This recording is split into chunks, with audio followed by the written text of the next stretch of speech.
জন্ম নিবন্ধন অনলাইনে করা আছে কিনা সেটাও অনেকেই জানি না। সুতরাং আপনি আজকে এই ভিডিওতে জন্ম নিবন্ধন অনলাইন করা আছে কিনা সেটা দেখতে পারবেন এবং অনলাইন করা জন্ম নিবন্ধন কিভাবে ল্যাপটপের মাধ্যমে মোবাইলের মাধ্যমে ডাউনলোড করবেন সেটাও দেখাবো। তো চলুন কথা না বাড়িয়ে আমরা মূল ভিডিও কাজে চলে যাই। প্রথমে আপনারা যে কোনো একটা ব্রাউজারে আসবেন, ব্রাউজারে এসে সার্চ বারে লিখবেন verify.bdric.gov.bd লিখে এন্টার চাপুন। লিখে চাপার সঙ্গে সঙ্গে আপনি এই ইন্টারফেসটা আসবে আপনার সামনে এবং এই ইন্টারফেসটা পাবেন। সেখানে দেখেন লেখা আছে বার্থ রেজিস্ট্রেশন নাম্বার। তো প্রথমত আপনাকে বার্থ রেজিস্ট্রেশন নাম্বারটা দিতে হবে। আপনার বার্থ রেজিস্ট্রেশন নাম্বারটা দিয়ে দিবেন। আমারটা আমি দিয়ে দিচ্ছি।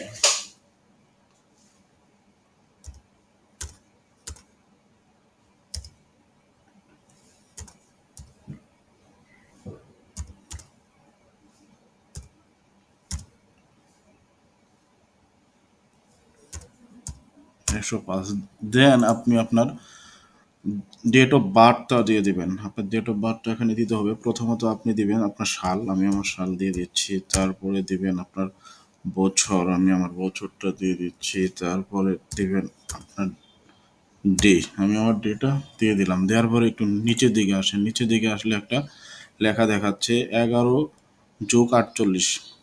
আপনার ওখানে যোগ নাও থাকতে পারে, সেখানে বিয়োগও থাকতে পারে, সেগুলো আপনারা করে নেবেন। আমি 11+48 করলে কত হয়, 59 হয়, সেটা এখানে বসিয়ে দিচ্ছি। আপনার ওখানে যেটা থাকবে সেটা বসিয়ে দেবেন। বসিয়ে দিয়ে সার্চ অপশনে ক্লিক করবেন। সার্চ অপশনে ক্লিক করার পরে আপনি এই অপশনটা পেয়ে যাবেন। আপনার জন্ম নিবন্ধনটা যদি অনলাইন করা থাকে তাহলে এটা দেখাবে, আর না করা থাকলে সেটা দেখাবে না। তো আমারটা অনলাইন করা, এই জন্য এটা দেখাচ্ছে। এখন আমি বুঝে ফেললাম যে আমার জন্ম নিবন্ধনটা অনলাইন করা। এটা ডাউনলোড করব কি করে? এটা ডাউনলোড কোনো অপশন নাই। দেখেন নিচে দিকে আসেন, কোনো ডাউনলোড অপশন পাবেন না। উপরের দিকে কোনো ডাউনলোড অপশন পাবেন না। তো আমি যেটা দেখাচ্ছি সেটা মনোযোগ সহকারে দেখেন, তাহলে আপনারা বুঝবেন যে কীভাবে ডাউনলোড করতে হয়। সেটা ডাউনলোড করতে হলে হাতের ডান পাশে 3 ডটে চলে আসেন। 3 ডটে আসার পরে এখানে বেশ কিছু অপশন পাবেন। এখানে দেখেন প্রিন্ট নামে একটা অপশন আছে, সেটা ক্লিক করে দেন। সেটা ক্লিক করলে এই ইন্টারফেসটা পাবেন।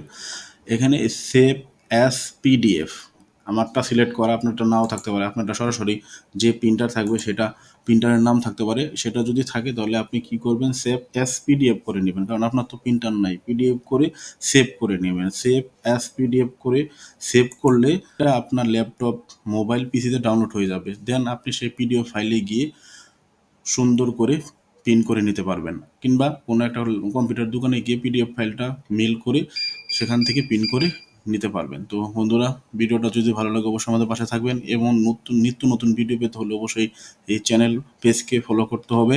কিভাবে অনলাইন কপি ডাউনলোড করতে হয় সেটা দেখিয়ে দিলাম। আজকের মতো এই পর্যন্তই। আল্লাহ হাফেজ।